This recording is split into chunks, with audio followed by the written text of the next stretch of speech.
This program was first broadcast on Canterbury's community access radio station Plains FM 96.9 and was made with the assistance of New Zealand On Air. It's time for Emergence News on Plains FM 96.9, citizen-made radio.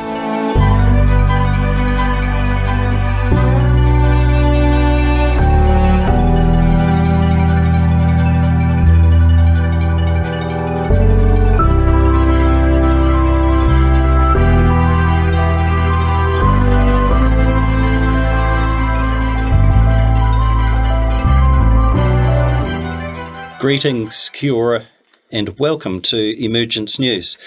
This program is produced and presented by Share International Volunteers. We are not a recruitment organisation and we seek no membership. We are not affiliated with any religious group. We respect the truth and the heart of, and common to all the major religions and spiritual traditions. Joining me today are two Christchurch-based volunteers and regular contributors to this radio program for, 7 years, Shafir? Getting on 7th year, yes. That's quite some time, isn't it? It is indeed, Nigel. From a 7-year-old boy, you can see the man of the future, can't you? Yes.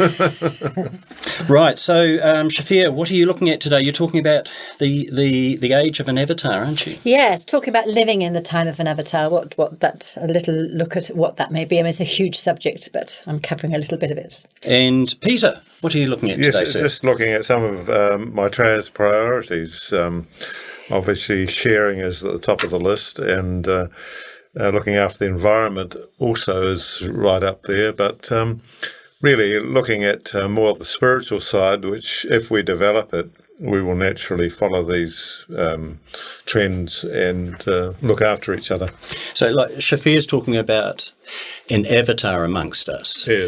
These concepts have been presented to humanity in our history before. It's not new, is it? No, that's right. No, definitely not. It's interesting that, these come back time after time. All the great teachers down the ages have said we need to look after each other and, be more benevolent as people, as developing souls. And often these teachings are quite simple. So as volunteers with Share International, we consider our job, our task, is to pass on this information. So what you do with the information is up to you. The purpose of this program is to make known information about the emergence of Maitreya, who Peter was just talking about, the head of the spiritual hierarchy. This emergence can be described as a gradual externalization of the masters of wisdom, including the head of the hierarchy, the Lord Maitreya. This externalization, this gradual process, has and continues to reveal great changes taking place, and that's quite obvious if you read the newspapers and watch the news. And that's what this program is all about. We're currently within a period of great activity as we depart from the age of Pisces into the new age, the age of Aquarius. We present information, examples, updated news and articles pertaining to the reappearance of Maitreya. The work of Maitreya and the spiritual masters is vast and mostly esoteric. From behind the scenes, their guidance and assistance has been critical throughout the history of planet Earth. Many of the greatest men and women that have walked on our planet have been masters themselves or initiates or world disciples, often affiliated with the spiritual hierarchy, knowingly or unknowingly. Examples of some of these influential people are spoken of on this program frequently. We have referred to many famous, influential individuals from history who have brought much inspiration to humanity to help us all move forward towards the light. So if you hear us speaking of the health of our planet, our environment, issues such as housing, education, healthcare for all, adequate food and drinking water for all, this is because they are key priorities of Maitreya, and Peter will elaborate on that shortly. He does not come necessarily to establish a new religion or attract new followers. He's more concerned with the issues currently facing humanity, the basic needs of all humans, needs that should be considered a basic birthright for us all. Eradicating poverty, needless starvation, safeguarding the environment, universal healthcare and education for all. What does this mean? It means quality education should not be available to just the select few. It means good quality, secure housing should be available not just for those who can afford it. These teachings are neither designed to appeal left or right-wing political views. They are designed to create justice and fairness for all. However, some people do see some of these views as leaning towards the left, don't they? Oh, some of them swear that there's all communists. Anything that's socialist is communist, and should be shot down in flames. And that socialism is a nasty word. Oh, yes, indeed.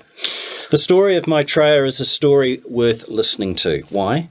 Because you can subscribe to the politics and theology of every faith imaginable. Maitreya works among all men and women.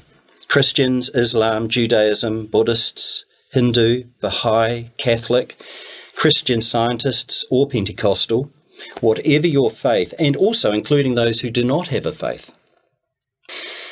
Despite unprecedented political tensions between many of the major world religions, Maitreya says, and I quote, "The cure lies in a re-establishing of equilibrium. When we establish equilibrium in our lives through a restructuring of our political, economic and social institutions, we will find that the health of humanity will improve dramatically." So, who is Maitreya? To answer that question, we decided to revisit the story of Maitreya, the story behind the reappearance of Maitreya, the head of the spiritual hierarchy. And we'll be looking at that with both Peter and Shafia in just a moment.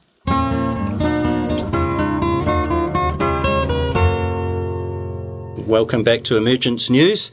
And Shafia, we're looking at the avatar for the age, this next age of Aquarius. Yes, we are. And we decided to revisit some of this background because we are indeed living in extraordinary times. And yet in the midst of our daily lives and its challenges, it's easy to forget this fact. Life today is designed to keep us busy, stressed, and divided in how we think and feel, and does not leave us much space and time to observe, contemplate, and think. We are living in the time of an avatar, or several actually. What, you might ask, does that actually mean? What is an avatar? In recent times, the name has become part of our popular culture. We can choose an avatar representation of ourselves on social media. There are games and films where the hero is an avatar, and we hear it in New Age and spiritual circles. So let me clarify what we are talking about when we talk about an avatar. In Maitreya's Mission, Volume 3, there's a glossary of the words and terms used by esotericists, and it defines avatar as a spiritual being who descends in answer to mankind's call and need. There are human, planetary, and cosmic avatars. A cosmic avatar would be called a divine incarnation, and one of those would have been Sai Baba. I was just about to say that. Yes. Yes, he's beyond the planet and beyond our solar system, isn't he? Yes, that's right. Yeah. So their teaching, correctly apprehended and gradually applied by humanity, expands our understanding and presents the next step forward in humanity's evolutionary development. We are informed that Maitreya is a planetary avatar. He has come to us from the call and need of humanity, a call that went out after the Second World War and created the conditions that allowed him to come earlier than originally intended. This fact for me is one of the most enlightening aspects to these times. Humanity does indeed have the capacity to create the conditions for our salvation.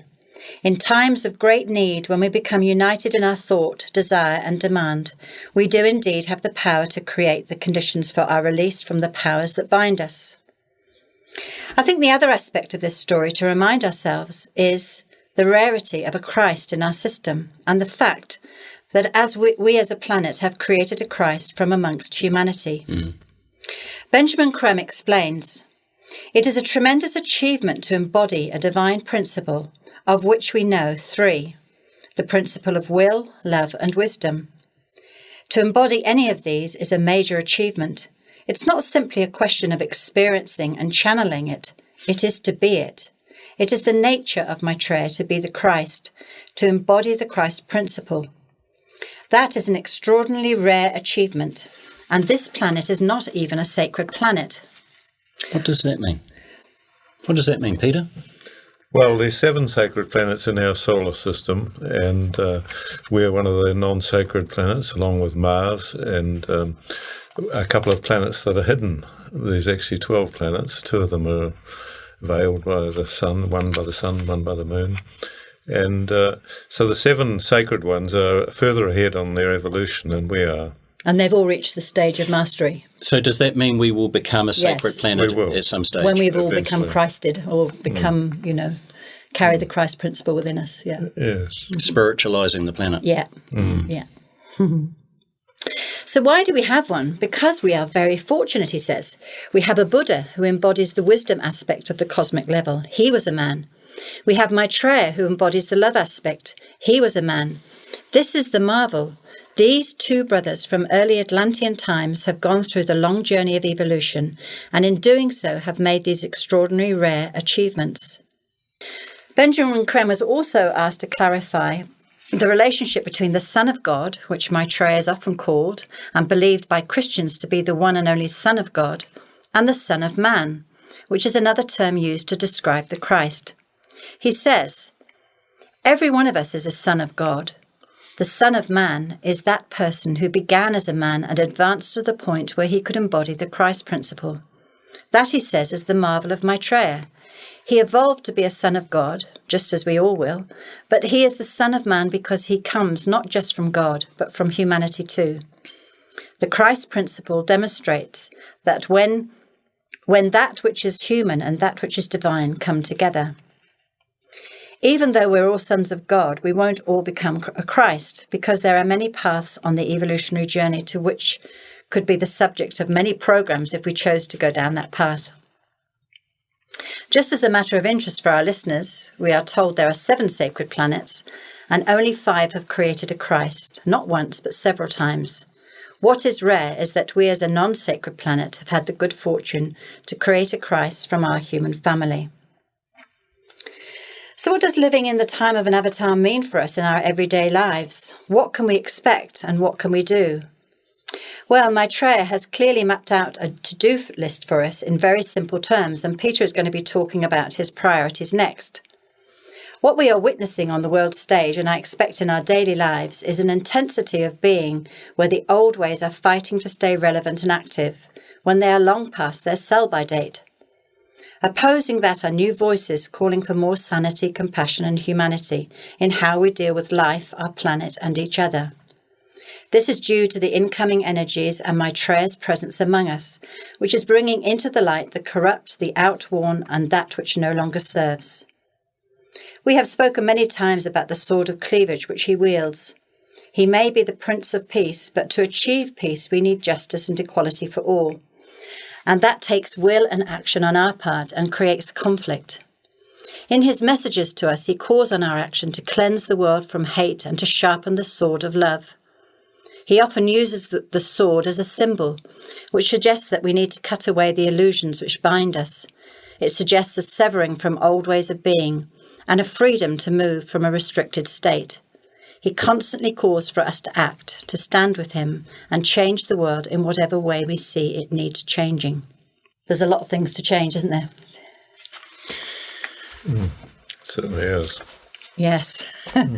Well, we're seeing this in the young people incarnating for this time into the world, and they're not bound by the rules most of us abide by. They are no longer prepared to be guided by old, outdated institutions and leaders who refuse to change their ways to suit the time. They are demanding change and having an impact. I think those of us straddling the generational gap are faced with the choice to embrace simpler ways of being, which often means to change the way we are used to living our lives. Maybe the transition is harder for us because it means we will have to sacrifice what is familiar, change our minds about things and embrace new thinking. All this in an atmosphere of fear and uncertainty, whilst we struggle to make ends meet and get through the day. I mean, do we really want to be thinking about the impact of us buying the latest iPhone when the one we have is perfectly adequate? Do we want to think about buying another car just because we can, or make do with one we have? Do we want to change the way we've always voted because another political party offers more equality and compassion for everyone, even if you doubt their ability to manage the economy in the way that has always been accepted? This time of transition requires our conscious cooperation and willingness to think and act for the benefit of all, not just for ourselves. Are we up for the challenge? Are we up for the change?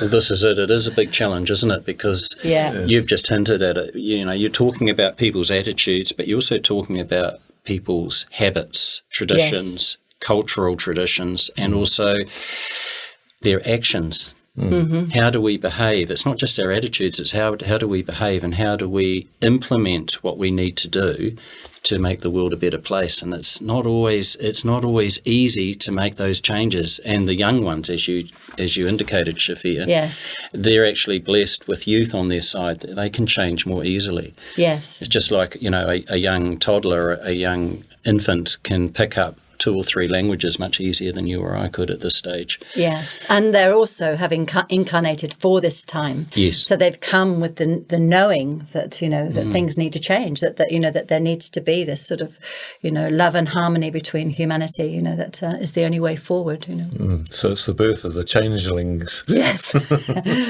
Yes, well, they are well equipped, and you see that with the young people flocking around certain politicians. You can see that in the American elections, which have really already started in earnest, haven't they? They have, But, you know, the Democrats especially, you know, they're trying to find a leader. But you can see that there is a lot of youth that are really politically aware and politically active at the moment in America, because they see that this is a time for change and they want change and they're demanding it. And you hear us on this program talk about people power quite regularly, and that's what is happening. We're not just seeing it in America, we're seeing it in all countries. Oh, that's right. Protests everywhere. And the labour movement, equality. Socialism. Yes, back in the 60s it was all about civil rights, wasn't it? But now we're talking about civil rights for everybody. And I heard just on the news last night, I don't watch the evening news much, but it was really interesting to hear the push for New Zealanders to change the name of our country to Aotearoa. Did you see that? No, I didn't. There's a strong push for it now, and I thought that's a really good example of something that's going to make some people feel uncomfortable. Yes. But if you can remove yourself from your emotional reaction to that, especially if you don't like the idea, and actually consider, well, what would be the benefits of that? Yeah, and the best for New Zealand. It might be. Yeah. Yes, it's quite a beautiful name. It is. Land of the long white cloud. This is the Emergence News on Plains FM. For more information, go to shareinternational.org. Thank you. Welcome back to Emergence News. Great to have your company. Peter joins us now. And Peter, you're looking at Maitreya's priorities. Exactly. I am, Nigel. Yes, his priorities, well, of course, as we've mentioned, sharing the resources of the world is number one on the list, and then sorting out the environment with our assistance is important. But his priorities really start at a spiritual level. In other words, if he can change the way that we see things in a spiritual light, we will naturally grab hold of these ideas of sharing and looking after the planet and that sort of thing. It won't be such a hard push for him and the masters to insist on that. And so what he's saying here is the establishment of peace is one of his major priorities. The inauguration of the system of sharing, the removal of guilt and fear, the cleansing of the hearts and minds of men, the education of mankind in the laws of life and love. And this itself will bring in sharing, and it will bring in quite looking naturally after things, you know. And an introduction to the mysteries. the beautification of our cities, the removal of barriers to travel and interchange of peoples, the creation of a pool of knowledge accessible to all. That such a task is not an easy one, not even for the Son of Man, is clear. Ancient habits of division and separation have strong roots, while fear and superstition cast their spell over millions of mankind. But never before in the history of the world has a teacher come better equipped for his task. That's a relief. Yes. Maitreya has come to do battle with ignorance and fear, division and want. His weapons are spiritual understanding, knowledge and love.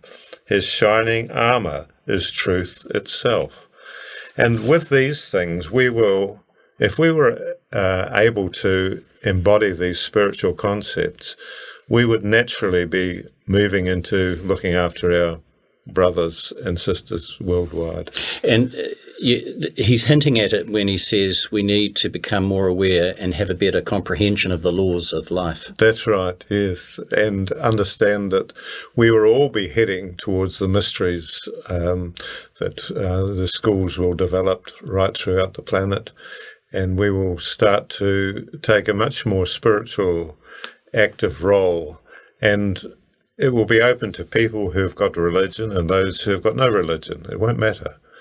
Because spirituality is essentially part of us as souls, and we're all part of the one oversoul. And so at that level, we are brothers and sisters worldwide. And we're connected, aren't we? We are connected. We're all connected. And the realisation of this is going to be mind-blowing for most people, because they don't have this concept. They see separation as the way things are, and they're not focused on the fact that we have brotherhood, amongst all people.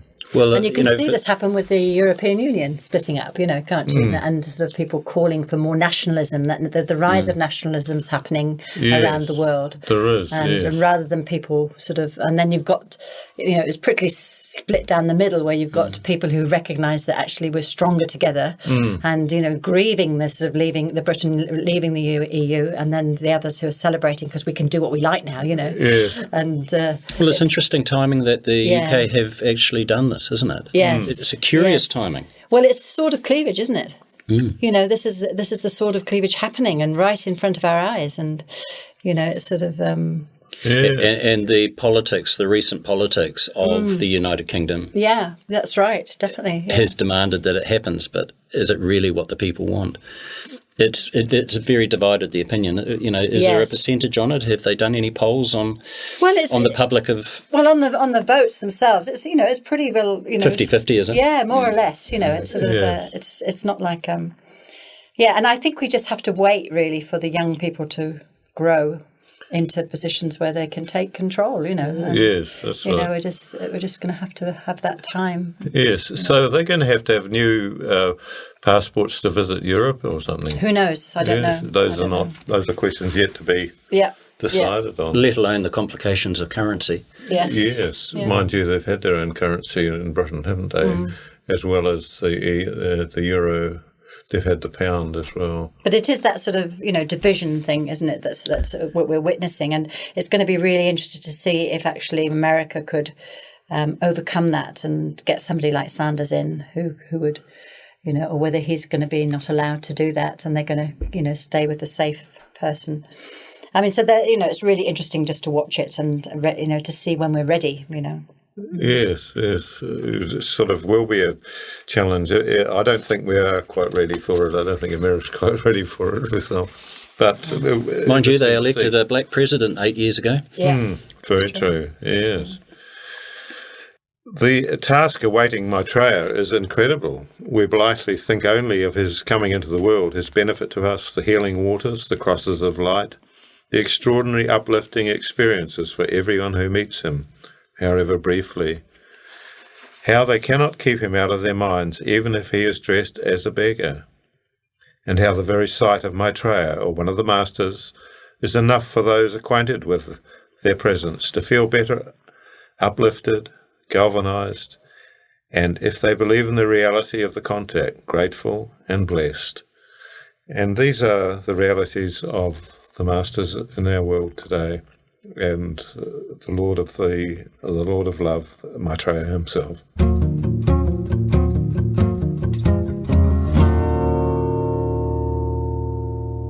You're listening to Emergence News. Just before we go, we've got some news in from the staff here at Plains FM. They are starting a new program called It's Getting Hot in Here. What's it about, Shafir? It's about the environment and what's needed to be done, which is very much what we talk about a lot of the time, the changes that need to be taking place. Very necessary. Now, this program, It's Getting Hot in Here, is on Plains FM. Later today, this afternoon at 5 p.m, and will be on each month, the second Monday of each month. That's here on Plains FM Christchurch. So until next time, it's goodbye from us, and it's goodbye from Shafir. And Peter. All the best. Goodbye. All this information can be found on the Share International website, www.share-international.org. Scorpio Books in Christchurch carries a magazine and some books. And also don't forget the podcasts, which are available on the Plains FM website. We welcome your comments, questions and feedback. Please contact us at emergencenews@gmail.com. The opportunity to join our transmission is available Monday and Wednesday evenings and Thursday mornings, which gives us the possibility to do a service meditation in conjunction with Masters.